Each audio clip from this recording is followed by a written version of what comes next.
Halo sobat terkasih dalam Tuhan Yesus Kristus, berjumpa kembali dengan saya di channel ini. Terima kasih buat teman-teman yang selalu setia mendukung perkembangan channel ini dengan cara subscribe, like, komen, dan share. Tuhan memberkati kita.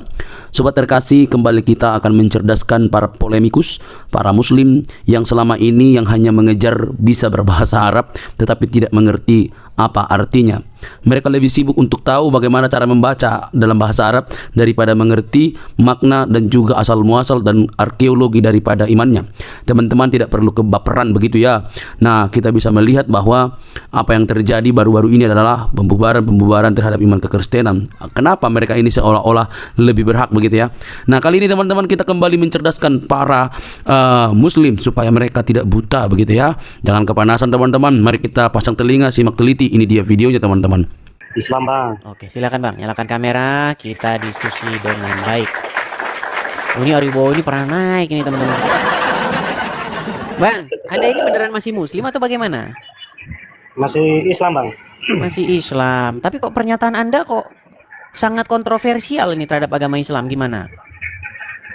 Ya, kontroversial gimana bang? Ya kan pernah saya itu ngobrol dengan Anda. Lalu Anda Ya, iakan begitu. Betul. Ya emang Anda iya, kan? Anda Ya. mengakui nggak bahwa Muhammad itu seorang sesat? Sesatnya gimana bang? Ya tidak mengetahui akidah, tidak mengetahui agama menurut Al-Quran. Dia didapati sebagai seorang sesat. Kalau menurut saya setelah mendengar cerita bang Edis, sesat bang. Nah, lalu kenapa Anda masih menyatakan diri bahwa Anda seorang Muslim? Kan di KTP bang. Oh, ini di. Coba. Ini betulan ini Anda ini Muslim ya di KTP ya? Iya. Tapi setelah mendengar siaran saya, mendengar Edis TV, akhirnya Anda mengiyakan perkataan-perkataan saya itu. Akhirnya sadar bang. Akhirnya sadar tentang agama Islam. Iya. Iya. Ya Nah inilah. itu judulnya apa agama Muhammad sebelum ke Gua Hiro? Nah ya, apa agama Muhammad sebelum ke Gua Hiro? Nggak tahu bang. Nah, ini dia. Oke, saya akan coba kasih naik ya seorang muslim ya, supaya kita tidak dibilang fitnah, supaya dia langsung mengkonfirmasi apakah Bang Ari Wibowo ini memang benar-benar dia muslim. Coba ya, kita kasih naik nih, ada apologet Islam. Oke, ada apologet Islam. Coba kita suruh dulu dia ini ya. Halo apologet Islam. Bentar, ini sinyalnya nih macet nih. Ini dia namanya apologet Islam nih, namanya. Tetapi sinyal saja dia tidak nyambung-nyambung, susah, berat. Ya, apologet Islam, selamat malam. Ini gua Dis. Ya, silakan nyalakan kamera. Kenal gua. Oh, Ketemu lagi oke. kita. Ya, begini bro, apologet Islam. Ini kita ada temen ini Ari Wibowo Pipit. Dia ini ngakunya. Sabar Bang Idis. Gimana? Sabar Bang Idis. Ari Wibowo. Kalau antum ngakuin perkataannya, udah. Ya. Mending turun aja, biar saya lawan dia nih. Bukan gitu bang. Bukan masalah lawan-lawan. Nyatanya. Kenyataannya bener kan? Iyalah. Jaringan. Ya bang. Bang apologet. Langsung Bang pura-pura apologet. jaringan. Lihat, langsung pura-pura jaringan. Memang. Jangan serius. Bang apologet. Jaringan saudara. Bang apologet. Nyatanya nggak bisa dibantah bang apologet. Iya tuh, oke kita turunkan dulu apologet ya. Karena bayangin tuh, sinyal aja dia nggak punya.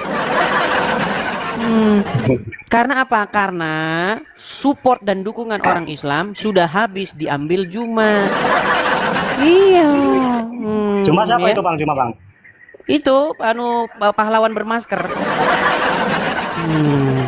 Oke sebentar ya, kita kasih naik dulu satu muslim untuk mengkonfirmasi ya. Kita kasih muslim untuk mengklarifikasi gitu.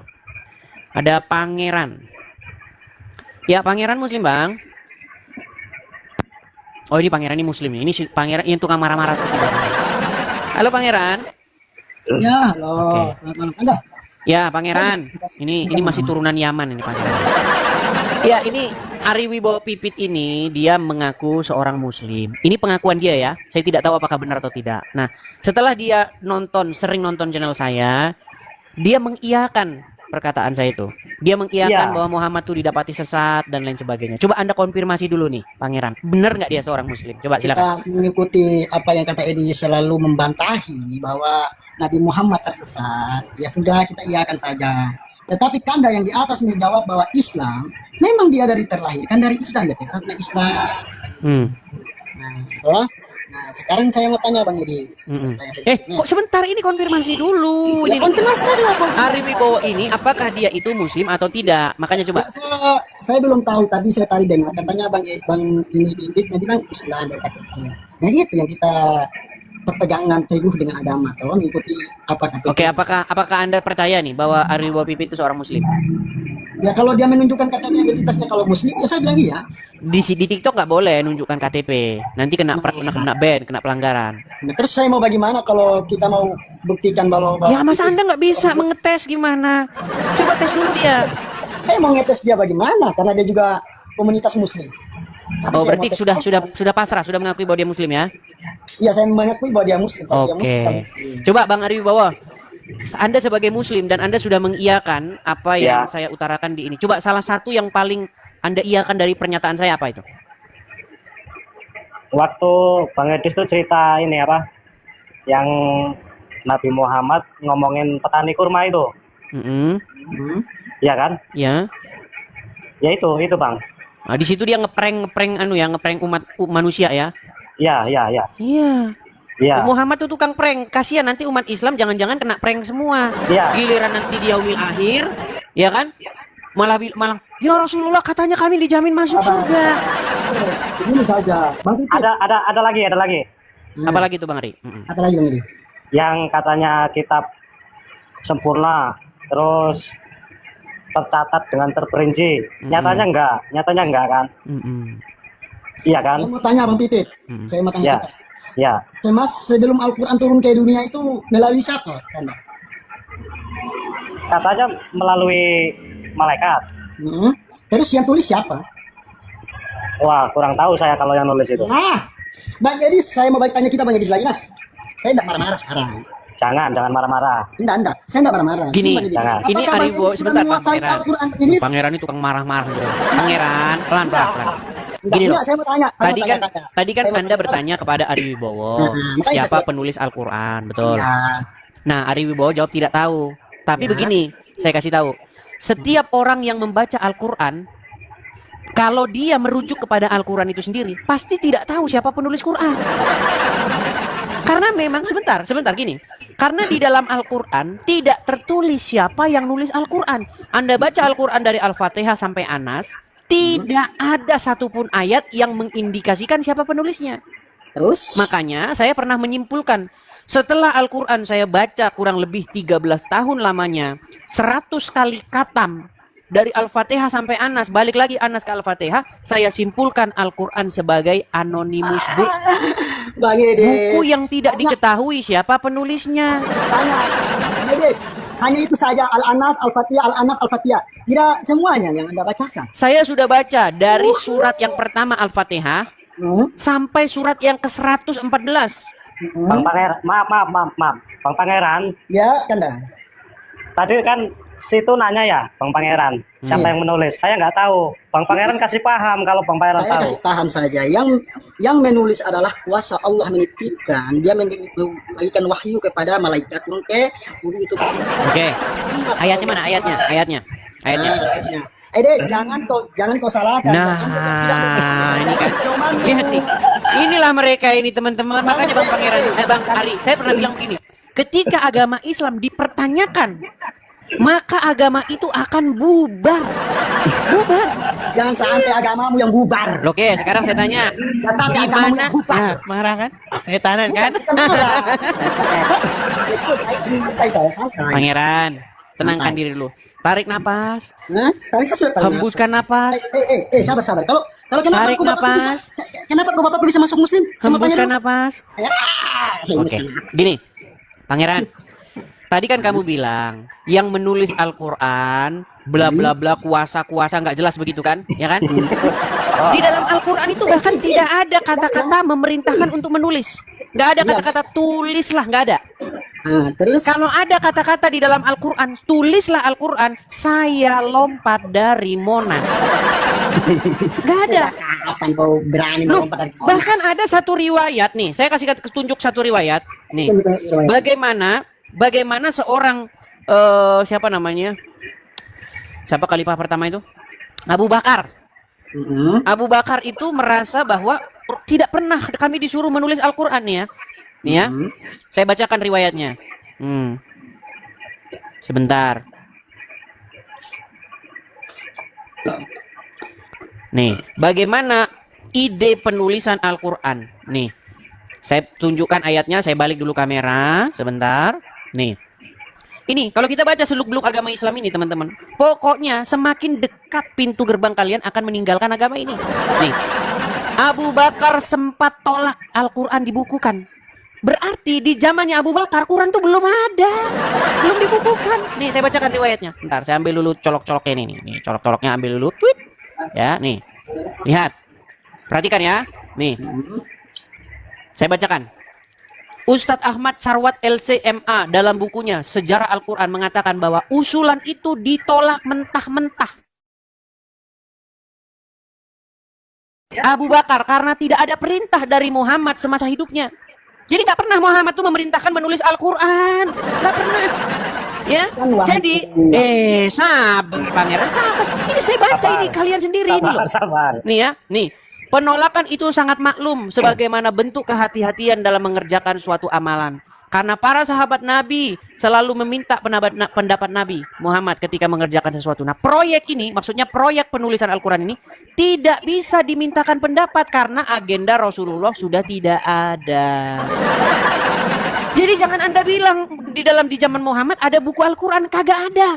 Ini buktinya bahwa Abu Bakar sempat tolak Al-Quran dibukukan. Terus dari mana kau bilang di zaman Muhammad ada buku Al-Quran? Pokoknya Bang Ari Wibowo ya, kalau kita belajar agama Ya, Islam, Pak Edis. suka yang nulis cerita. Iya. Sebentar dibilang bahwa setiap malam Lailatul Qadar atau setiap apa bacaan Muhammad dicek sama Jibril. Benar nggak dengar cerita kayak begitu? Ya. Jibril datang mengecek bacaan Muhammad, ya kan? Tapi dibaca Abu Bakar menolak Quran di buku. Kan ini bagi cerita orang Islam ini teman-teman bikin orang pusing pokoknya kalau baca sejarah agama Islam ini. Nggak ada yang beres. Anda sama orang atas. Sekongkolnya kalian. Loh, kok sekongkol? Agama Islam. Yang menyatakan itu. Bang Pangeran.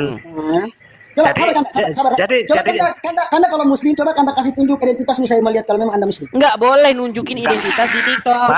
Bang Pangeran. Bang Pangeran. Hanya itu pompak. Mau menjatuhkan muslim di depan mata orang muslim. Teman-teman yang di bawah, Bang Pangeran jadinya fitnah, Bang tidak Pangeran usah jadinya. mempercayai orang dua yang sekongkolnya. Oke, teman-teman di bawah. Tetap berteguh dengan agama Islam. Kebenaran adalah Allah Subhanahu Wa Taala. Tidak ada yang nama Yesus. Masa kalau Yesus punya bapak juga masuk Kristen juga ulang kembali bapak. Kan lari kemana-mana kan? Ada jawabannya? Bang Ari Wibowo? Iya. Apakah ada Iya. jawabannya? Karena saya mau minta yang di atas, tunjukkan identitasmu kalau memang kau muslim. Itu saja. Baru saya mau bicara yang lurus-lurus nih, biar kau paham, kasih paham kau. Iya, jadi begini. Kasih tunjuk identitasmu saja. Saya Jadi ketawa, begini, Bang. anu, Saya Pangeran. ketawa. Jadi sebenarnya yang mengatakan bahwa sejarah agama Islam itu nggak jelas, itu adalah seorang pakar agama Islam sendiri, namanya Buya Sakur. Buya Sakur pernah mengeluarkan statement begini. Saya ini, kata dia, saya sudah belajar sirah, sudah saya baca buku sirah, sudah saya baca sejarah Nabi, sudah saya baca begini, mazhab ini, sholat Nabi. Kesimpulannya apa? Kesimpulan yang nggak jelas. Itu pernyataan anu sendiri, Buya Sakur. Ya silakan coba tanggapannya. Itu sudah yang saya tidak minta banyak-banyak, saya minta yang di atas, tunjukkan identitasnya dulu, baru saya penjelaskan dan saya tanggapi itu semuanya. Boleh nggak ya Bang? Kalau mau nunjukin KTP Bang? Tunjukkan saja.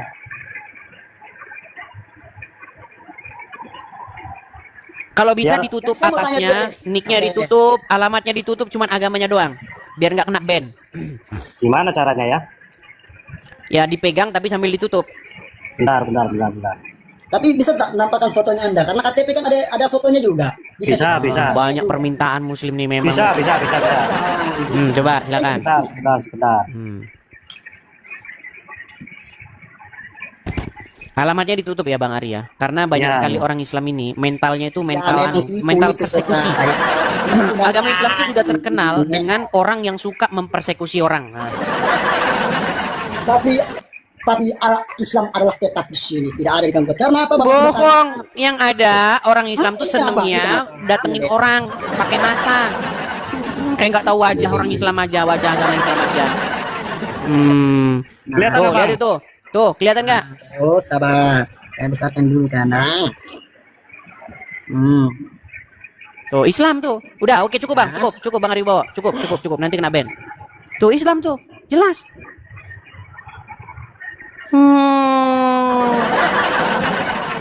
Gimana? Mau ngomong apa sekarang?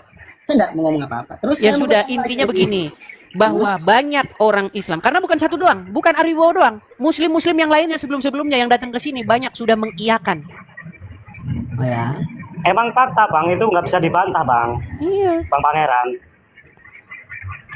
Jadi kalau Anda marah-marah tuh Enggak, keliru. Saya Keliru. enggak marah. Saya sekarang malas marah-marah. Apa saya mau marah dari guna? Karena Iya, kalau mau ajaran agama Islam dia mengatakan, janganlah engkau memarah dan mengasihilah seseorang sesama umatnya. Nah, kalau mau diskusi yang sehat bang. Iya. Makanya saya mau tanya Bang Idris, apakah sudah menguasai dalam Al-Quran semua hadis-hadisnya, Idris?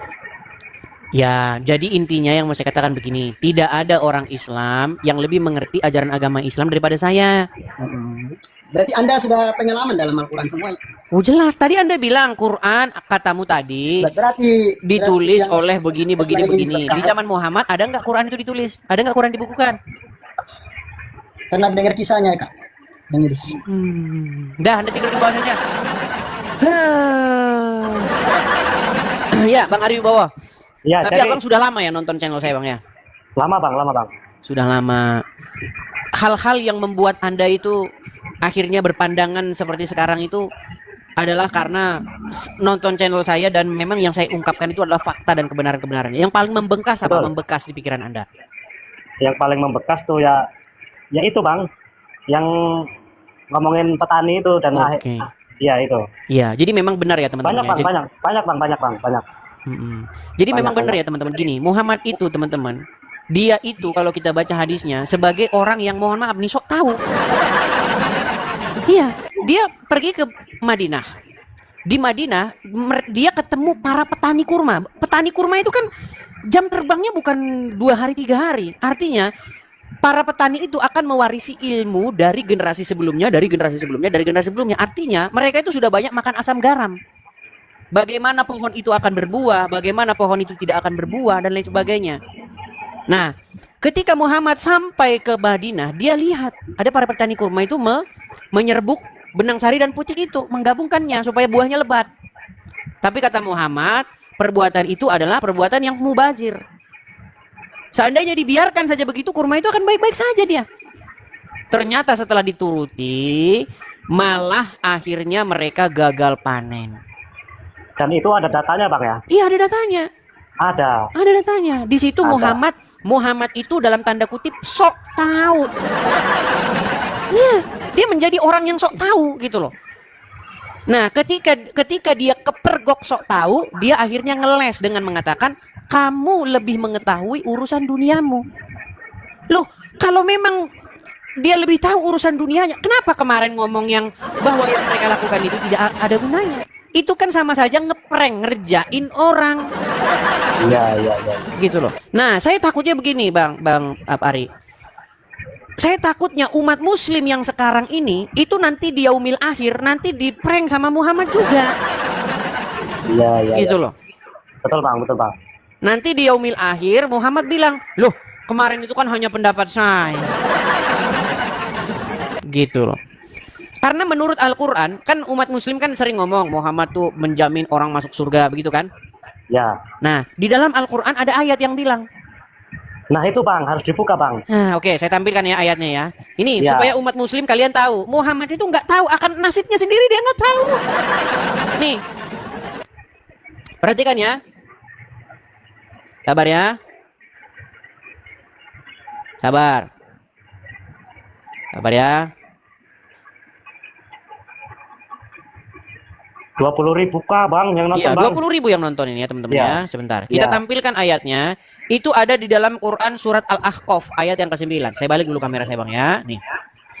Ini pernyataan Quran tentang nasibnya Muhammad nih. Perhatikan ya. Katakanlah, Qul ya. Aku bukanlah rasul yang pertama di antara rasul-rasul. Dan aku tidak mengetahui apa yang akan dibuat terhadapku dan tidak pula terhadapmu. Jadi menurut Al-Quran Muhammad tuh nggak tahu apa yang akan diperbuat terhadap dia dan terhadap umatnya. Iya, iya. Aku tidak lain hanyalah mengikuti apa yang diwahyukan kepadaku dan aku tidak lain hanyalah seorang pemberi peringatan yang menjelaskan. Menurut Al-Quran dia tidak tahu apa yang akan diperbuat terhadap dia. Nah menurut umat muslim Muhammad dijamin masuk surga. Ini bang. Saya tunjukkan lagi ayatnya. Bagaimana Muhammad itu di dalam hadis ya. Dia tidak tahu bahwa dia pernah ditanya apakah dia masuk surga. Sebentar ya. Nih. Bentar ya.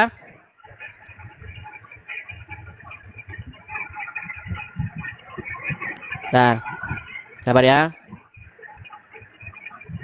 Nih, saya tunjukkan ayatnya. Perhatikan. Kita tampilkan ayatnya. Nih. Bahkan dia tidak tahu anaknya itu Fatimah. Dia bilang, ketahuilah Fatimah, aku tidak perlu berkuasa memasukkan engkau ke dalam surga. Enggak tahu. Nih, kita bacakan ya hadisnya ya. Nih.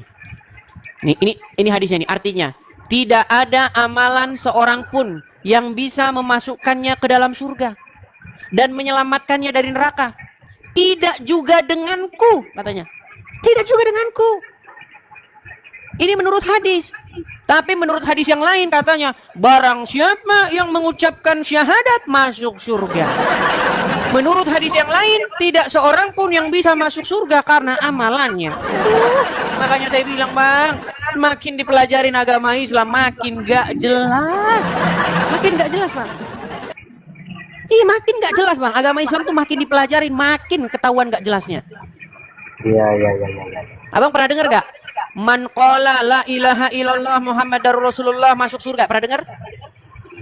Belum bang. Kita putarkan nih. Ya.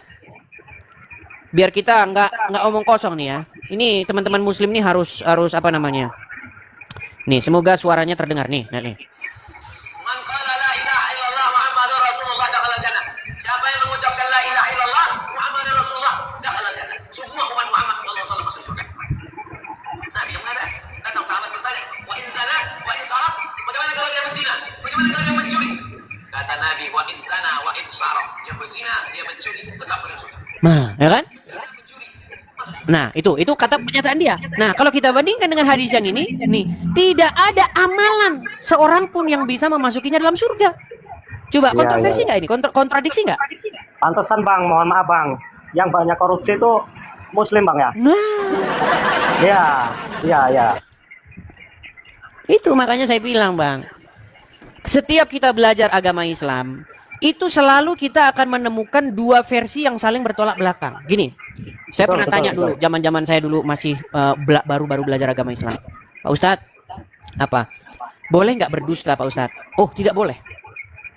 Bahkan ayat Al-Quran mengatakan, orang yang berdusta adalah tanda bahwa seseorang itu tidak beriman. Dikatakan juga, berdusta itu adalah perbuatan setan. Bahkan dalam keadaan bercanda sekalipun, Anda tidak boleh berdusta.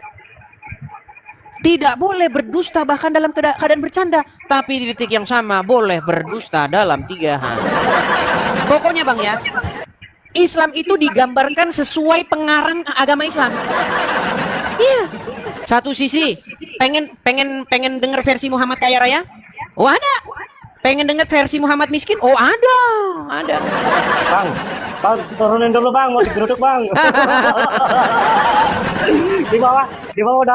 Oke lah, saya turunkan dulu ya. Ini nggak baik juga buat ini Anda. Oke, maaf ya Bang Ari ya, saya turunkan ya. Iya bang. Oke, makasih Bang Ari. Karena begitu, orang Islam itu mereka tidak suka dengan itu. Ya.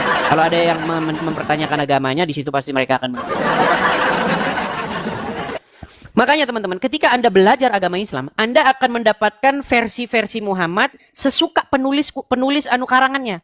Kalau Anda mau Muhammad digambarkan seorang yang miskin, oh ada.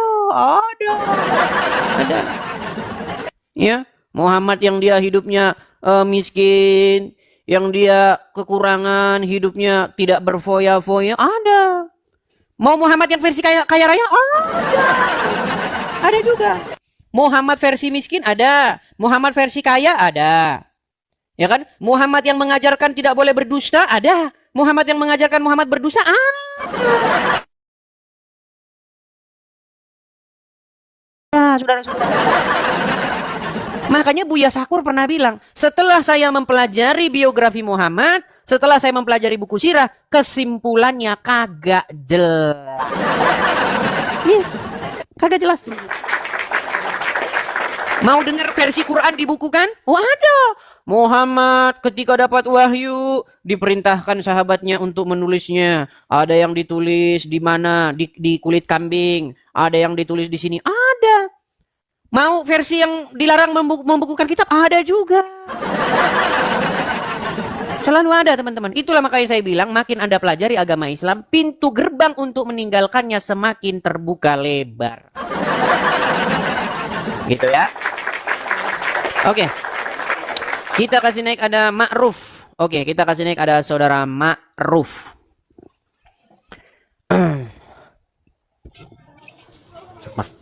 Ya, selamat pagi saudara Ma'ruf. Ya, selamat malam Bang Edis. Oh, selamat malam, selamat pagi.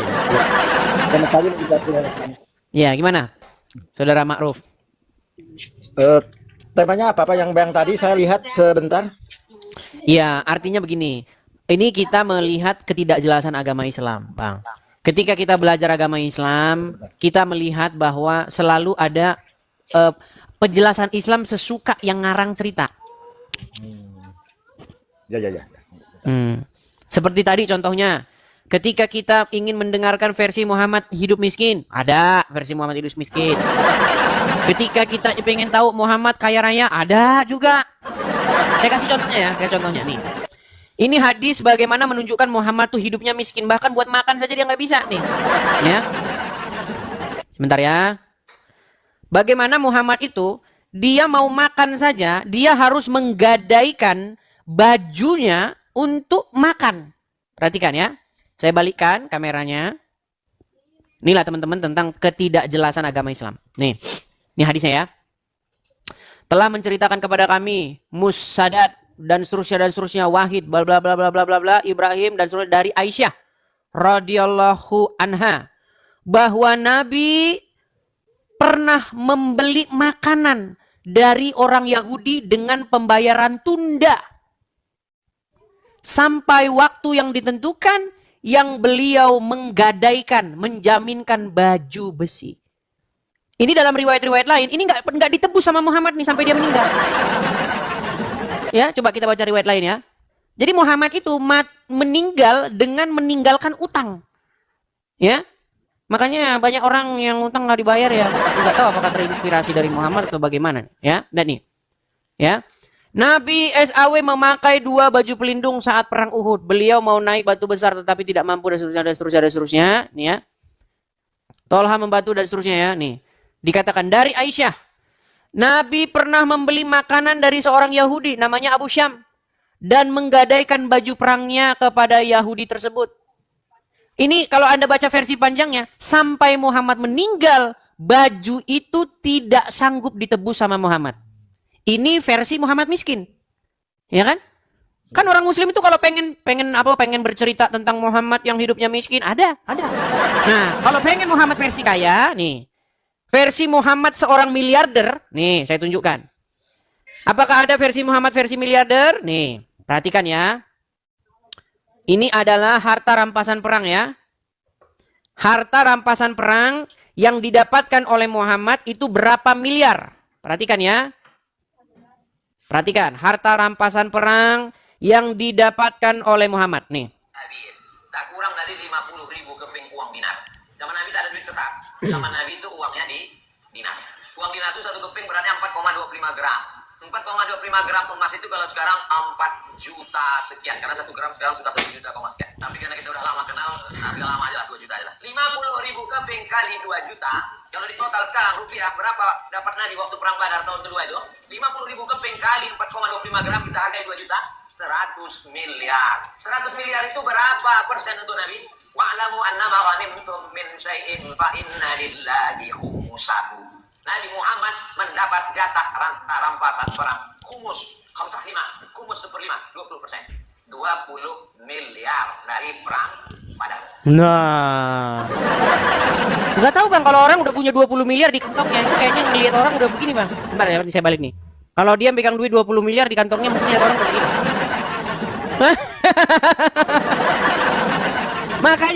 Makanya kalau kita belajar agama Islam, kita akan menemukan versi Muhammad suka-suka yang ngarang cerita itu. Tapi kalau menurut saya kalau yang miskin itu menurut saya nggak masuk logika Bang Indis. Karena kan Baginda itu istrinya mungkin lebih dari satu ya. Kalau miskin bagaimana membiayai kehidupan sehari-harinya? Itu tidak mungkin lah kalau miskin menurut saya. Kalau miskin saya nggak, kalau miskin tapi mungkin gimana ya? Bisa lebih kaya tapi bersahaja mungkin. Karena kan dalam satu hadis tidurnya bukan di kasur tapi di pelepah korma sampai berbekas di pipinya gitu ya. Makanya saya bilang, Bang. Seorang ahli sejarah agama Islam bernama Robert Spencer. Dia menulis sebuah buku yang berjudul Did Muhammad Exist? Apakah Muhammad tuh sungguh-sungguh pernah ada? Nah, di dalam bukunya itu, buku yang sangat bagus, isinya itu adalah tentang Muhammad tuh memang pernah ada. Tetapi sosok Muhammad yang sesungguhnya itu tidaklah seperti sosok Muhammad yang digambarkan oleh orang Islam. Karena sosok Muhammad yang diceritakan oleh orang Islam itu lebih merupakan sosok Muhammad yang legenda ketimbang sosok Muhammad yang historis. Abang dapat dari data dari mana itu Bang? Nah, makanya baca bukunya Bang. Itu buku yang sangat keren. Judulnya Did Muhammad Exist? Apakah Muhammad itu sungguh-sungguh pernah ada? Ditulis oleh Robert Spencer, seorang Kristen asal Timur Tengah. Gitu. Dia orang Timur Tengah, Bang. Dia mencari seluk-beluk tentang Muhammad ini, gitu. Karena versi Muhammad itu memang begitu. Dua-duanya dibelah, diambil hatinya, dicuci pakai air zam-zam. Kalau yang seperti itu Bang, mungkin itu kalau menurut saya itu hanya sebuah simbolis mungkin Bang. Kalau masalah dibelah kayak gitu kan mana ada zaman dulu mungkin udah ada ilmu medis seperti ke arah situ. Itu mungkin menurut saya hanya sebuah simbolis mungkin Bang. Lalu? Ya bukan sungguhan dibelah, mungkinnya seperti saya ini seperti mau sholat itu kan harus dibelah dulu dadanya, artinya harus membersihkan dulu hati, membersihkan hati dulu ya kalau kita mau sholat gitu ya. Seperti kita berwudu itu kan simbolisnya membersihkan bukan hanya fisik tapi yang di dalam ini mungkin seperti itu mungkin Bang kalau acara ke situ. Kalau masalah membelah dada seperti taruh medis lah, kalau menurut saya agak kurang ini ya. Kalau untuk versi dulu gimana ya? Ceritanya seperti gimana gitu kalau masalah itu kalau menurut saya ke arah simbolis Bang, itu maksudnya membersihkan gitu ya, membersihkan hatinya dibelek gitu. Ternyata mungkin Bang. Iya, tapi kalau kita membaca hadis-hadisnya, bagaimana ada sayangnya saya tidak persiapkan di sini ya. Pernah dengar cerita Abu Bakar atau Umar begitu, dia mengancam akan memukul anaknya kalau dia meminta kepada Muhammad? Iya, pernah dengar, memang pernah dengar. Iya. Ya, pernah. Ya. Bagaimana Umar bin Khattab atau Abu Bakar akan memukul anaknya jika dia meminta nafkah kepada Nabi? Ya, memang sih gimana ya? Banyak versi itu yang satu sisi seperti ini bertentangan versi. Iya, makanya Abu Yasakur pernah bilang, setelah dia pelajari agama Islam, dia pelajari buku sirah, dia pelajari kesimpulan yang gak jelas. Iya. Karena kan apalagi kalau masalah hadis ya, sejujurnya kalau masalah hadis memang sih hadis itu banyak versinya ya. Memang banyak versi yang menurut saya versi yang kalau hadis masalah ada yang bertentangan juga sih. Masalahnya satu sisi ya saya dilarang untuk berdusta. Memang nggak boleh lah ya. Memang nggak boleh berdusta itu. Walaupun bercanda ya saya udah tahu itu. Tapi satu sisi ya memperbolehkan juga gitu ya. Nah itu kan satu sisi seperti ada pertentangan ya. Ya di satu sisi kita harus saling menyayangi, saling mencintai dengan semua makhluk. Tapi di sisi lain pepetlah gimana. Itu menurut saya bertentangan. menurut saya. Ya, makanya gini, kalau kita baca-baca riwayat-riwayat itu juga bertentangan ya nih. Bagaimana Muhammad kalau diminta nafkah nih, kita baca saja ya, kita baca utuh. Nih, supaya umat muslim mengerti nih ya, teman-teman belajar ya. Nih, ya, kita bacakan. Ini saya ambil riwayatnya ya, di dalam Detik Hikmah, nih ya. Bagaimana saat istri minta uang belanja lebih, beginilah sikap Rasulullah nih. Ya, di dalam ajaran agama Islam nih saya bacakan. Perhatikan ya. Artinya, kaum laki-laki adalah pemimpin bagi kaum wanita. Oleh karena Allah telah melebihkan sebagian dari mereka, maksudnya laki-laki, atas sebagian dari yang lain, maksudnya wanita. Dan karena mereka laki-laki telah menafkahkan sebagian dari harta mereka. Sebab itu maka wanita yang soleh, ia adalah yang taat kepada Allah lagi memelihara diri ketika suaminya tidak ada. Oleh karena Allah dan seterusnya. Wanita-wanita yang kamu khawatirkan nusyusnya, ini ayat Al-Quran, maka nasihatilah mereka dan pisahkanlah mereka di tempat tidur dan pukullah mereka. Ini ajaran agama Islam nih, mukulin istri, ya kan? Kemudian jika mereka mentaatimu, maka janganlah kamu mencari-cari jalan untuk menyusahkannya. Sesungguhnya Allah Maha Tinggi lagi Maha Besar. Nah, saya bacakan ya. Rasulullah telah mendengar keluhan ini. Bagaimana di sini perhatikan ya. Dikutip dari 111 kisah menakjubkan dalam kehidupan Rasulullah oleh Fuad Abdurrahman ya. Suatu hari semua istri Rasulullah berkumpul dan saling melontarkan keluhan. Ngeluh nih istri-istri Muhammad nih. Ya kan? Mereka merasa tidak mendapatkan nafkah dan perhiasan yang layak, padahal Muhammad dapat harta rampasan perang 20 miliar. Ini kalau suruh beli emas nih buat segoni, ya kan? Nah, dalam arti lain mereka meminta nafkah lebih sebagai tambahan uang belanja. Nah, Rasulullah mendengar keluhan ini, kemudian memberi dua pilihan, yakni bersabar hidup apa adanya dengan beliau atau hidup mewah tetapi berpisah dari beliau.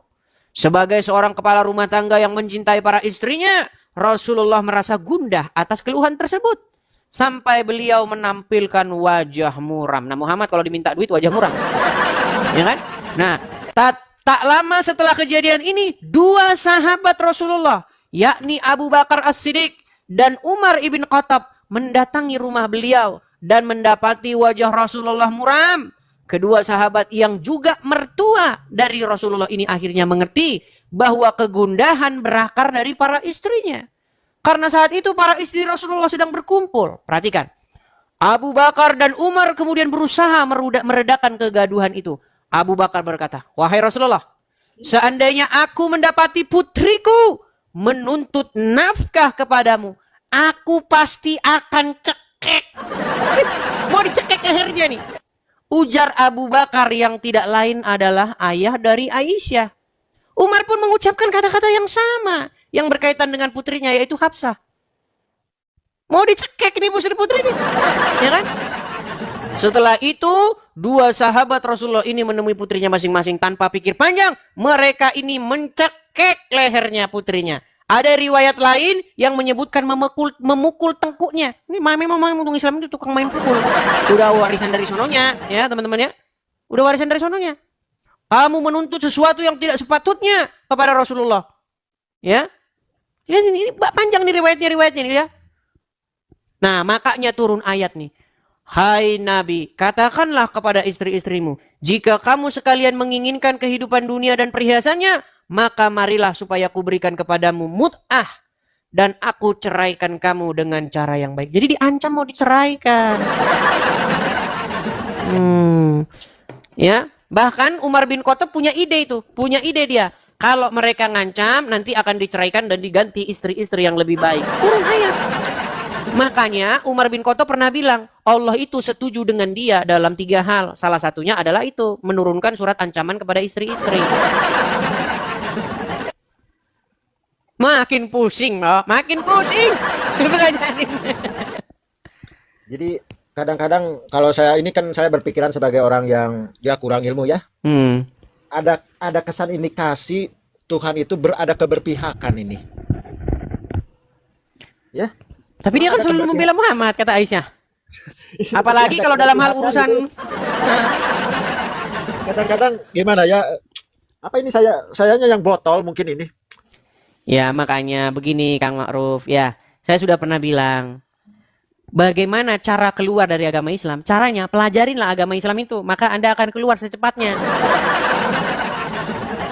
Kalau Anda masih tetap Islam, jauhkan daripada mendalami agama Islam.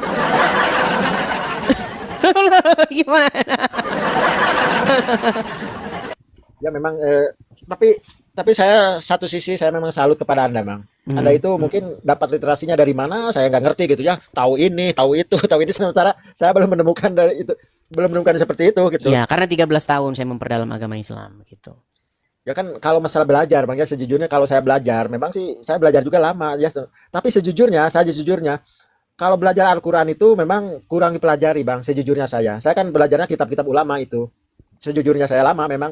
Saya sejujurnya belajar hanya di bidang fikih, hanya banyak di bidang fikih itu. Seperti kitab-kitab kuning itu ya, yang saya pelajari gitu. Kalau saya dibawa ke masalah Quran, ya saya jujur aja tahu, hanya sekedar tahu.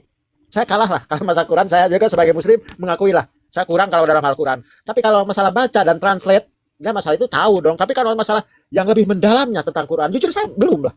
Belum sehebat gimana gitu. Ya, ini Kalau proses Quran, lah, Kang. Jadi Kang Ma'ruf, ini proses panjang. Artinya gini, makanya saya sudah pernah bilang, sekali orang nonton Edis TV, itu pasti dia marah, terasa nggak terima. Ini orang penghujat katanya. Itu sekali. Kedua kali, dia tuh mulai cari tahu. Ini orang yang dia omong ini bener apa enggak sih ini orang ini? Apa asal-asal ngomong aja? Dia cari tahu. Nah, ketiga kali, dia sudah mulai mengiyakan. Bener ternyata yang dibilang. Nah, ini keempat kali yang bahaya. Keempat kali, orang itu besok pagi bangun dalam keadaan sudah tidak percaya dengan agama Islam lagi. Seperti Ari Wibowo Pipi tadi. Karena kan gini Bang ya, sejujurnya kalau untuk saat ini saya pribadi ya, apakah agama Islam betul? Menurut saya agama benar. Tapi kalau dibilang bagaimana penganutnya, mungkin ginilah kalau penganutnya gitu ya. Banyak memang banyak kelucuan juga Bang ya, kalau saya jujur betul banyak kelucuan juga sih sebetulnya. Ini kan karena apa ya? Kan di Islam itu kan tahu sendiri kan banyak versi ya. Banyak versi. Ya, ada versi, ada seperti pernah mendengar hadis yang terpecah menjadi 32.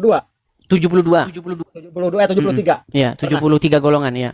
Ya, itu. Di situ juga kan kita ada banyak perbedaan juga, Bang. Yang ini begini, yang ini begini, yang ini begini. Ya. Jadi saya juga kan selalu berbeda. Pokoknya begini, Kang Ma'ruf. Di dalam riwayat hadis dikatakan bahwa akan tiba masanya bahwa agama Islam itu akan merasa asing. nah itu. Ya kan? Ada kan hadis yang mengatakan bahwa nanti di akhir zaman orang-orang itu akan merasa asing dengan agama Islam. Itu sebuah pernyataan bahwa di mana agama Islam itu akan ditinggalkan orang. Tapi di detik yang sama umat muslim akan mengatakan agama Islam berkembang pesat. Jadi pokoknya selalu bikin pusing pokoknya. Satu sisi hadis bilang agama Islam akan ditinggalkan. Satu sisi bilang umat Islam akan tersebar luas dan orang akan berbondong-bondong menurut agama Islam. Makin saya pelajari, Mang, pintu gerbangnya makin dekat buat ninggalin agama Islam. Tapi saya ada yang dimaksud Islam di situ, Bang, bukan kalau disebut bukan sih sebetulnya bukan Islam merek yang seperti ini, Bang, sebetulnya gitu ya. Tapi saya agak mengerti, tapi kalau saya berbicara seperti ini saya nggak berani berbicara sih sebetulnya.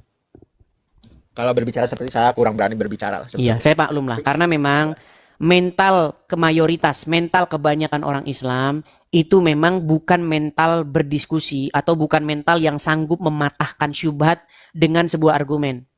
Tetapi mental umat Islam itu adalah mental di mana mereka akan rame-rame berbondong-bondong untuk melakukan pemaksaan ataupun kekerasan. Maaf ya, versi Abang mungkin saya ingin. Tadi kan di situ tertulisnya agama Muhammad sebelum ke Gua Hiro. Abang mendapat informasi apa menurut Abang? Iya, sepanjang saya pelajari menurut literatur hadis, menurut Al-Quran, menurut surat Ad-Duha ayat yang ke-7, didapati Muhammad itu sebagai seseorang yang dolan. Sedangkan kita tahu arti dolan itu sebenarnya sesat. Bahkan ada hadis yang mengatakan kullu bidatin dolala wa kullu dolalatin finnar. Segala yang dolan, yang sesat itu tempatnya di neraka. Nah, menurut surat Ad-Duha ayat yang ke-7, Muhammad didapati seorang yang dolan. Nah, tapi seperti biasa penerjemah memperhalus kata sesat itu dengan bingung. Muhammad didapati seorang yang bingung katanya. Nah, menurut Ustadz dari Jawa Barat namanya Ustadz Effendi nih, saya ini kan ya. Saya putarkan karena Kang Ma'ruf ini kan orang orang Sunda ya, pasti ngerti bahasanya dia nih. Bagaimana pernyataan Ustadz Effendi nih? Ustadz Effendi mengatakan bahwa Muhammad tuh seorang yang sesat. Nih, perhatikan ya. Sabar ya, nih. Saya putarkan dulu videonya. Nih. Perhatikan ya. Saya kemudian bersyukur sudah berhijrah. Karena setiap kita teh bodoh. Ada di Quran surat Wadduha itu Dhalahu fahada. Setiap orang itu sesat awalnya. Dhalahu fahada. Muhammad termasuk. Maka kalau ada yang muludan, ini memperingati apa ini? Memperingati kesesatan Muhammad. Kenapa ya Ustaz wawaniana nyebut Muhammad sesat? Ke orang maka kita nyawa naon atuh. Yatimau fa'awa wajadaka dolang fahada. Arti wajadaka dolang fahada itu naon Ustaz? Wajadaka dolang fahada, dan ketika Allah mendapatimu dalam keadaan sesat, lalu kemudian Allah berikan petunjuk. Jadi cek Allah nya Pak Epi nyebut malam ini Muhammad itu asalnya sesat. Eta ya, berdasar gitu. Wajadaka dolang fahada. Jadi ketika muludan itu tuh memperingati naon. Dan Nabi can jadi Nabi hari tama. Baru ya orok anda basaru mislukum. Malah di ayat itu mah masih tersesat teh nyawana naon. Tak jadi nyawana naon teh fahada, diberi hidayah.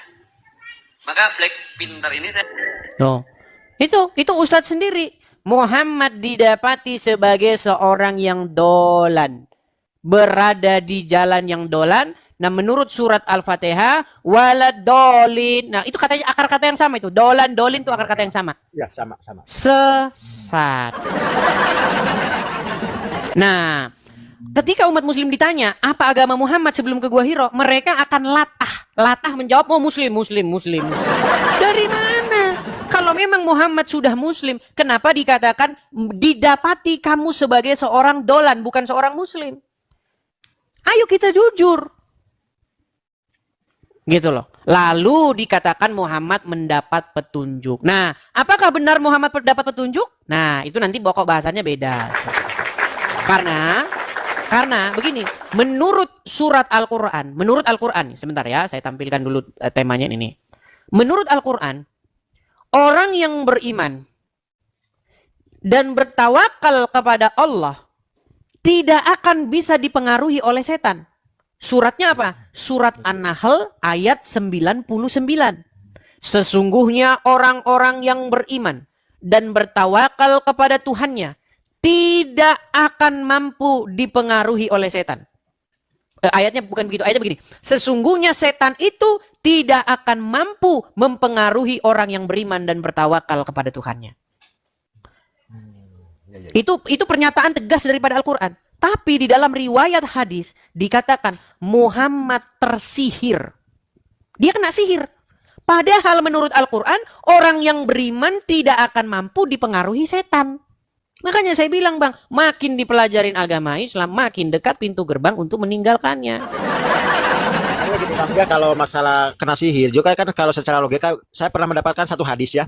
Ketika baginda Nabi mau sholat ya, Jibril mengatakan, ya Muhammad, di dalam terumpahmu ada najis, kotoran mungkin ya. Lalu kan baginda Nabi mencopot sandalnya, ceritanya ya sandalnya. Lalu sahabat mengikuti, kata Rasul, kenapa dicopot sandal kamu? Ya Rasul juga baginda dicopot. Oh enggak, saya mah ada najis, kalau kamu kan tidak. Siapa yang beritahu? Jibril. Itu kan masalah hal kecil itu ya. Tapi ketika kena sihir, Jibril kemana waktu itu? Nah, itu dia.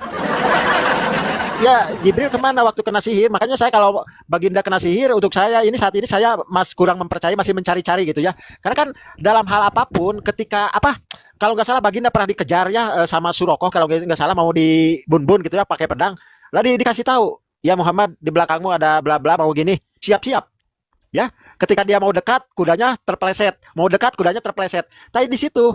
Tapi ketika kena sihir, kemana itu Jibril itu? Saya jujur aja bertanya-tanya seperti itu dalam hal sihir itu. Makanya saya untuk saat ini, apa benar? Cerita mana yang paling benar ini? Iya.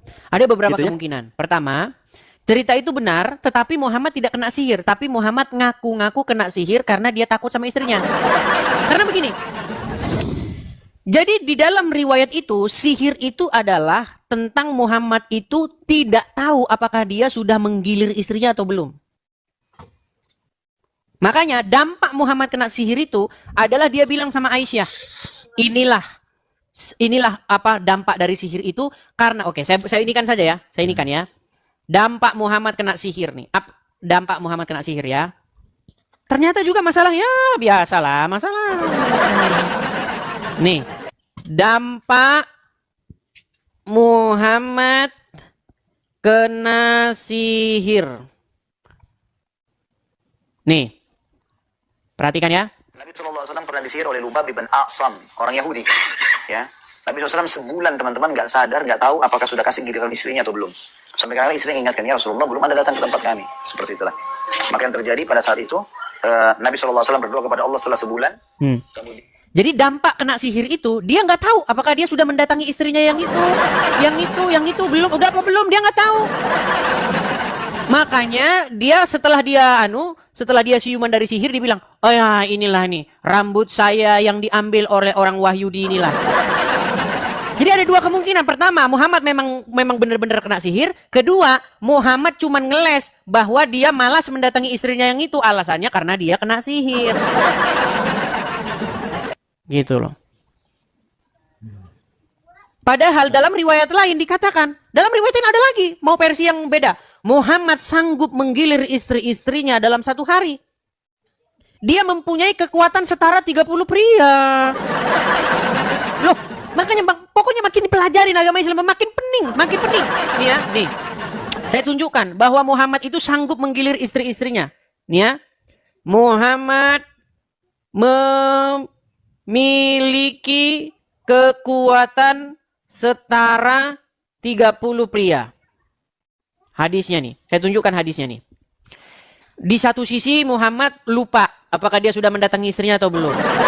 Dia mengatakan karena dia kena sihir. Di satu sisi Muhammad sanggup menggilir istri-istrinya. Makanya saya sudah pernah bilang, seandainya ada obat kuat, maka bikinlah merek. Aduh, nanti saya kena penistaan agama. Nih perhatikan ya nih. Sahih Bukhari nomor 260. Rasulullah menggilir 11 istrinya dengan kekuatan SEX. Rasulullah setara 30 laki-laki. Nih, hadisnya ada. Sahih Bukhari 260. 11 istri Nabi dan kekuatan seks 30 laki-laki nih. Sahih Bukhari telah menceritakan kepada kami Muhammad bin Bashar berkata telah menceritakan bla bla bla bla bla dari bapakku, dari dan seterusnya adalah Nabi SAW mendatangi istrinya pada waktu yang sama. Didatangi di waktu yang sama. Ya. Di malam hari atau di siang hari. Didatangi di saat yang bersama. Maksudnya didatangi itu disetubuhi, bos. Disetubuhi di detik yang sama maksudnya. Ya, di hari yang sama, di waktu yang sama. Mau di malam hari atau di siang hari. Saat itu jumlah istri-istri beliau 11 orang. Aku bertanya kepada Anas bin Malik radhiyallahu anhu, apakah beliau mampu? Jawabnya, beliau diberikan kekuatan setara 30 laki-laki. Wah. Ya kan? Berkata Sa'id dari Qatadah bahwa Anas radhiyallahu anhu menerangkan kepada mereka bahwa jumlah istri beliau alaihi salam saat itu 9 orang. Ada yang bilang 9, ada yang bilang 11. Makanya ketika saya berdiskusi kepada Rashid, nanti kalau saya mengeluarkan statement ini nanti banyak yang arah nih. Rashid pernah berdiskusi dengan saya. Nih, perhatikan ya. Sabar ya. Ini pernyataan Rashid nih. Nih. Apa yang Rashid katakan? Rashid pernah diskusi dengan saya dan dia pernah saya tanyai tentang kekuatan Muhammad. Sabar ya, nih. Nih diskusi saya dengan seorang pendebat muslim namanya Ar-Rashid nih. Nih ya. Nih saya putarkan, semoga kedengeran ya Kang Ya nih. Nih. Betul nggak kamu mengiyakan bahwa nabimu raja seks? Oke. Mengiyakan kan? Mengiyakan kan? Sebentar, narasimu begini. Saya susah ini sudah. Belum banyak yang menonton kamu. Kamu akui nggak bahwa nabimu seorang raja seks? Halo? Saya sudah mengakui kemarin. Mantap. Ini loh. Sudah diakui oleh seorang pendebat Islam. Bagaimana lagi? Ini pendebat loh, pendebat yang sudah ngeyel-ngeyelan. Sudah mengakui bahwa Muhammad seorang raja Dan ada video lanjutannya, saya bilang, gimana kalau nabimu ditempel di obat kuat? Nah, cuman bagian itu tidak saya masukkan. Takutnya nanti dibilang penistaan agama. Karena ada dasarnya. Gitu loh. Gimana kira-kira kalau kalian mengeluarkan obat kuat merek? Nanti kalau saya teruskan nanti penistaan agama. Begitu. Tapi aduh gimana ya? Saya kan Berat ya? Berat. Kalau itu kan aduh gimana ya? Dibantah Masa nggak sih, bisa, dimasukin penjara aja dah. Gitu. Caranya kan begitu. Kalau bantah nggak bisa, bisanya memenjarakan orang. Gitu. Kalau bantah nggak bakal bisa kan? Karena kan gimana ya, masalah memang sih sejujurnya masalah hadis itu kadang-kadang saya juga percaya nggak percaya gitu. Apakah betul sampai segitunya gitulah masalah gitu? Perasaan saya belum percaya, Mang. Nah, ini Belum percaya, bagus nih. ya. Kalau Anda mau berpikir begitu nih bagus. Gini, Kang. Belum Masa percaya. iya sih Muhammad membongkar-bongkar urusan ranjangnya, mengumbar-ngumbar urusan ranjangnya pada teman-temannya? Ya, Coba. ya, Dari mana itu, Anas bin Malik? Dari mana Anas bin Malik tahu kalau Muhammad menggilir istri-istrinya di hari yang sama? Nah, justru itu kan kadang-kadang Masa iya Muhammad sama sesama pria ngomongannya obrolannya kayak begitu? sedangkan gini, Bang, dalam satu hadis ketika kita begitu terus kita bercerita pagi harinya itu sudah termasuk dosa juga, Bang. Ada hadis yang bilang begitu. Janganlah kan? kamu bercerita hal-hal yang bersifat pribadi kan gitu. Iya, betul. Iya, betul. Karena kan kalau menurut saya gini, Bang, maaf ya, kalau menurut saya satu hadis itu kalau seperti apa pesan moralnya gitu untuk saya pribadi kalau gini pesan moralnya apa? Saya nggak masuk. Jadi gini, Bang. Ini yang pernah saya bilang, gini. Sebenarnya ya, teman-teman muslim ya, bukan saya itu benci kepada kalian. Ketika saya pelajari agama Islam, justru saya ingin memberikan pesan kepada kalian karena saya itu peduli dengan kalian. Al-Quran memerintahkan apa? Apa yang diperintahkan Al-Quran? Wahai kaum muslimin, ketahuilah bahwa ada kitab-kitab yang terdahulu, namanya Taurat dan Injil, yang di dalamnya terdapat petunjuk dan cahaya. Quran bilang bahwa ada petunjuk dan cahaya di dalam kitab-kitab sebelumnya, yaitu kitab Taurat dan kitab Injil. Tapi karena umat muslim baca Quran bukan baca terjemahannya, dibaca Arabnya, akhirnya orang Islam tidak melihat keberadaan ayat itu. Akhirnya apa? Di rumah orang Islam dipenuhi kitab-kitab yang barusan tadi kita bacakan. Muhammad sanggup menggilir istri-istrinya. Kekuatan seksual setara 30 pria. Akibat apa? Akibat umat muslim tidak menaruh Injil dan Taurat di dalam rumahnya. Makanya saya rindu ketika saya berkunjung ke rumah-rumah muslim, saya rindu ada kitab Taurat dan ada Injil di rumah yang dibacanya. Tapi gak ada kitab Injil dan Taurat di rumah seorang muslim. Yang ada kitab itu tadi, Tamasyiakul Surga, di mana burung-burung pria akan berdiri 70 tahun lamanya. Itu yang dibaca orang Islam sekarang. Mereka tidak membaca Taurat, mereka tidak membaca Injil. Tapi menurut Abang kalau sekarang yang disebut kitab Taurat, Injil, Zabur itu yang mana? Ya pastilah yang kami baca ini. Mau yang mana lagi? Coba di dalam Injil dikatakan, coba buka Injil itu yang kami baca sekarang. Apa kata Yesus? Pada hari berbangkit, manusia itu hidup seperti malaikat di surga, tidak kawin dan dikawinkan, melainkan hidup seperti malaikat di surga. Beda dengan ajaran orang Islam. Kalau dalam ajaran agama Islam bahkan diberi gadis-gadis yang berpayudara besar. Ya kan? Saya bahas itu gimana dilema, Bang, untuk saya. Satu sisi kalau saya tidak mengimani itu, saya jatuhnya murtad. Tapi dalam hati saya, ya ini dalam hati saya, ketika saya udah meninggal dunia, apakah masih ada nafsu itu? Karena itu kan kita kan bukan jasad yang ini lagi kan. Kalau masalah nafsu makan, nafsu itu kan dari ini kan, dari kedagingan ini. Saya sudah pernah bilang begini. Ada satu ustazah itu ya yang sangat fenomenal, yang sangat terkenal. Ada pertanyaan begini, ustazah, nanti di dalam surga bagaimana nanti? Apakah kita bisa bertemu dengan suami kita kembali? Katanya kan. Ustazah jawab, jangankan suami kita, suami orang pun mau. Suami orang pun bisa, kata dia. Dengan logat Minangnya itu. Ada video viral itu. Jadi gimana, Bang? Jadi kan kalau misalnya logika saya kacau itu. Iya. Jadi kacau. Jadi gini. Jadi kacau. Iya. Di dalam Bible disebutkan bahwa kita nggak pernah tahu kehidupan yang akan datang itu, kita nggak pernah tahu karena kita nggak pernah kesana kan. Tapi kita diberikan sebuah gambaran. Nah, di dalam Bible digambarkan bahwa mereka akan menyembah kepada Tuhan sampai selama-lamanya.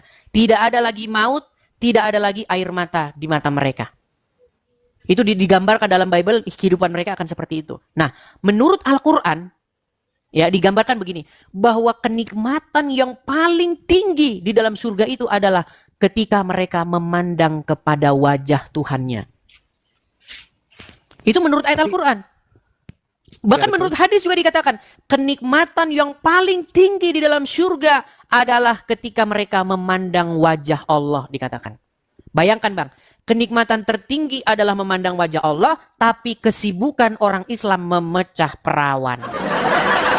Bang, kita gini ya, manusia itu gini Bang, manusia itu tabiatnya, dia akan sibuk dengan yang dia sukai, betul nggak? Iya betul. Contoh, orang yang suka main game, dia kan senangnya main game. Maka hari-hari dia itu akan dipenuhi dengan main game. Ya betul. Nah, orang yang sibuk, yang senang cari duit, kan banyak orang senang cari duit, akan sibuk mengisi hari-hari dia dengan cari duit. Ternyata di dalam surga umat muslim melakukan kemusyrikan. Kenapa saya katakan musyrik? Gini, kenikmatan tertinggi adalah memandang wajah Allah. Tapi umat muslim disebutkan, digambarkan di surga itu, mereka tidak sibuk memandang wajah Allah. Mereka tidak menghabiskan waktu mereka untuk memandang wajah Allah. Mereka habiskan waktu mereka untuk memecah perawan.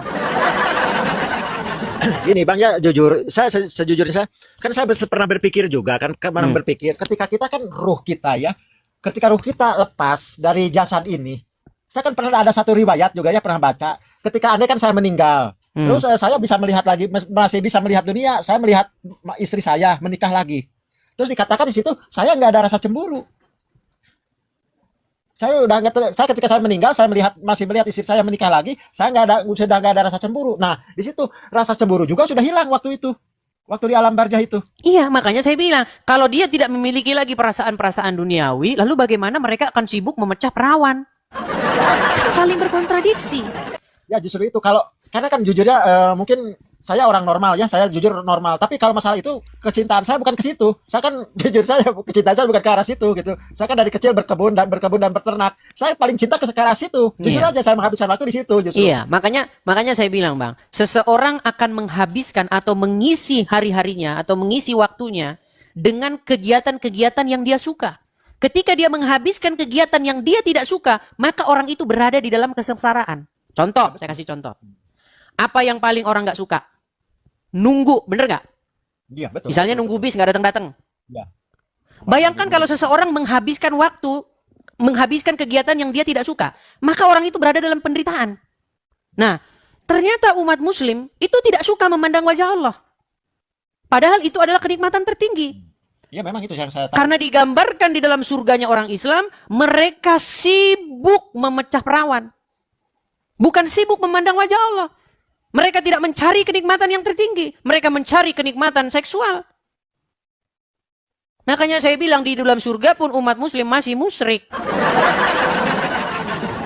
Soalnya kan apa ya, karena saya saya nggak berani bicaranya. Berat, saudara.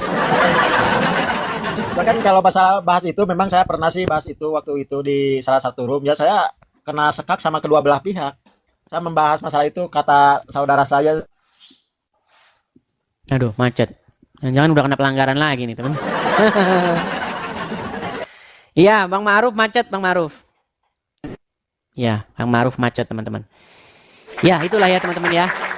Artinya, teman-teman, ketika Anda seorang muslim nonton, karena mayoritas yang nonton channel saya ini tuh muslim, teman-teman. Tapi mereka diam-diam saja. Artinya begini yang mau saya sampaikan. Ketika kalian nonton channel saya, jangan buru-buru kalian itu mengatakan saya menista apa. Enggak. Saya itu mengatakan sesuatu yang ada dalilnya, ada dasarnya. Begitu. Ya. Ya, terima kasih ya Bang Edis ya. Terima kasih. Sama-sama, Saya Kang sudah Ma'ruf. diizinkan ya di sini, diizinkan untuk diskusi di sini ya. Ya sejujurnya lah, saya mengakulah saya muslim muslim botol betul. Karena saya, yang Bang Edis lebih tahu daripada saya tentang masalah keislaman di sini. Oke. Ya, saya terima kasih ya. Oke, sama-sama Kang Ma'ruf. Selalu ya untuk semuanya. Saya Oke, ya. selamat malam. Selamat malam. Selamat malam. Oke, saya turunkan ya Kang Ma'ruf ya. Nuhun ya. Baik teman-teman yang terkasih dalam Tuhan Yesus, satu kebanggaan bagi kita untuk selalu menyampaikan fakta kebenaran di dalam dialog lintas iman atau dialog lintas agama atau perdebatan perdiskusian yang bisa tersaji di media, baik di TokTok, baik di YouTube dan lain sebagainya. Dan tetap dukung untuk semua apologetik Kristen supaya tetap berkiprah, bersemangat di dalam menyampaikan kebenaran, bahkan memberikan sebuah argumentasi perlawanan terhadap iman orang-orang yang selama ini begitu sibuk membahas kekristenan, begitu ya. Jadi dukung. Kalau misalnya kayak Bang Edis meminta support dari teman-teman, sudah ada selalu disampaikan di dalam setiap dialognya, dukung. Karena itu penting untuk kita doakan dan dukung supaya penyampaian-penyampaian tentang kebenaran itu semakin baiklah ya, semakin nyaman, semakin bisa dikerjakan dengan baik. Oke teman-teman, satu kesukaan dan kebanggaan bagi kita bahwa kita diberi hak jawab teman-teman untuk memberi pertanggungjawaban terhadap iman kita yang disalahpahami oleh banyak orang, khususnya agama yang baru lahir di abad ke-7, abad ke-6 ke-7, yang notabene itu tidak mengenal lagi siapa itu Yesus Kristus yang sudah final dan sudah menjadi Tuhan tanpa sebenarnya mereka pun ada. Tidak perlu mereka Yesus tetap jadi Tuhan, begitu ya. Itu agak keras gitu ya. Agama yang baru lahir di abad ke-6 dan ke-7 yang menganggap dirinya sempurna, paling sempurna gitu ya. Ya. Semua agama sih mengklaim bahwa dirinya sempurna sih. Tidak ada agama yang mengatakan kami nggak sempurna. Semua agama itu pasti mengklaim dirinya sempurna.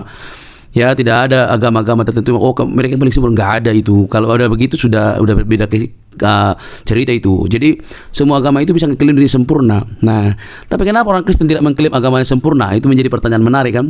Kenapa orang Kristen itu tidak mengklaim agamanya sempurna? Karena orang Kristen itu tidak mengejar agama. Orang Kristen itu tidak mengejar agama, dan Yesus Kristus tidak datang untuk membuat agama. Itu yang penting Anda tahu. Yesus Kristus itu datang bukan untuk mendirikan agama, bukan untuk mengajarkan agama, bukan. Tapi dia datang untuk keselamatan umat manusia berdosa. Kalau Yesus datang untuk sekedar beragama, yang ngapain dia mendirikan agama Kristen? Dia kan dari golongan Yahudi, suku Yahudi, orang Yahudi, bahkan dia mengikuti tradisi Yahudi. Ya harusnya dia menegakkan Yahudi dong, ya kan? Jadi untuk apa dia mendirikan agama gitu ya? Nah teman-teman yang terkasih, sampai di sini semoga kalian bisa mengerti bahwa kekristenan itu bukan soal agama, tapi soal keyakinan atau iman yang dinyatakan secara mutlak di dalam diri Yesus Kristus sebagai Tuhan dan Juru Selamat pribadi. Jadi Kristen itu pengikut Kristus. Ya, pengikut Kristus itu berarti belajar dari Kristus, hidup oleh karena perkataan Kristus. Jadi harus hidupnya itu sesuai dengan apa yang dikatakan oleh Kristus. Murid ya, bukan beragama gitu. Nah teman-teman, kalau kita bisa melihat dan menyimak dengan teliti, hal itu memang perlu untuk kita garis bawahi supaya tidak mudah ngamukan gitu ya. Orang Kristen itu tidak membela Tuhan, Tuhan yang membela umatnya. Jangan salah ya, itu harus dibedakan. Orang Kristen itu bukan beragama untuk membela Tuhan. Tuhan yang membela umatnya, Tuhan yang membela manusia. Kalau manusia membela Tuhan, berarti siapa yang lemah? Kan gitu pertanyaan lanjutan. Kalau manusia yang bela Tuhan, berarti siapa yang lemah? Tuhan apa manusia? Nah logikanya adalah Tuhan yang maha kuasa itu bisa menjadi apa saja, dan dialah yang paling punya kuasa untuk membela umatnya. Tapi kalau membela kebenaran, itu wajar. Membela kebenaran itu artinya memberi hak jawab kita terhadap mereka yang sewenang-wenang. Apalagi para polemikus ya, yang kerjaannya itu tiap hari mengurusin kekristenan. Kita harus memberi hak jawab kita sebaik mungkin. Karena itu pun diberikan oleh Tuhan, dimandatkan oleh Tuhan dalam firman-Nya, bahwa kita diberi hak jawab untuk memberi pertanggungan jawab terhadap orang-orang yang menyalahpahami iman kekristenan, terhadap orang-orang yang selama ini salah memikirkan tentang kekristenan. Kita harus memberi hak jawab kita. Nah teman-teman, yang terjadi adalah apa yang dilakukan oleh Bang Edis ini, mereka justru mengamuk gak karu-karuan gitu ya. Itu ibarat disiram air panas, lompat-lompat gitu, atau kalian cacing lalu dikasih garam itu langsung berkeok-keok gitu ya. Lucu mereka ini. Nah alhasil mereka yang tidak pernah belajar dengan sungguh-sungguh, mungkin mereka hanya belajar bahasa Arab, bacanya segala macam, tidak pernah belajar secara mendalam. Mereka akhirnya apa? Mengamuk, marah, kepanasan gitu, bahkan ngancam, mau seruduk lagi begitu ya. Sudah nggak tahu, taunya cuma dari ustadznya, digal dari arkeologianya nggak bisa, tiba-tiba diberikan fakta, dipertanyakan fakta, justru ngamuk. Nah ini kan model-model anak-anak gitu ya. Ini sifat-sifat childish yang dipamerkan atau selalu dininabobokan, sehingga mereka hanya mengeluarkan luapan-luapan emosi ketika mereka tidak bisa jawab kekristenan. Kan miris itu teman-teman. Coba deh berpikir secara cerdas. Nah, tetapi yang namanya kebenaran ya pasti mau dibengkokkan gitu ya. Ya Kristen itu kebenaran sih. Kebenaran yang memerdekakan manusia dari dosa. Dosa umat manusia itu yang membinasakan, tapi Kristus menyelamatkan kita. Oleh karena itu teman-teman, mari terus kita bersemangat untuk boleh menyampaikan kebenaran, karena kebenaran itu memerdekakan orang dari dosa. Kebenaran dalam Kristus Yesus. Dialah juru selamat, tidak ada yang lain, karena di dalam Dia tidak ada dusta. Di dalam Kristus tidak ada kebohongan. Di dalam Kristus ada kemerdekaan. Di dalam Dia keselamatan terjamin. Saat engkau percaya, Dia mematahkan diri kita dengan Allah Roh Kudus yang menjamin kehidupan kita. Percayalah, Dialah sang sumber terang itu yang menyelamatkan kita dari dosa. Teman-teman, tidak perlu kepanasan, jangan skip, jangan biarkan tayangan ini, sebarkan di media-media teman-teman sehingga ada banyak orang yang dicerdaskan. Ingat, Kristus itu mengasihi semua umat manusia. Sampai ketemu di video selanjutnya teman-teman. Tuhan memberkati. Shalom.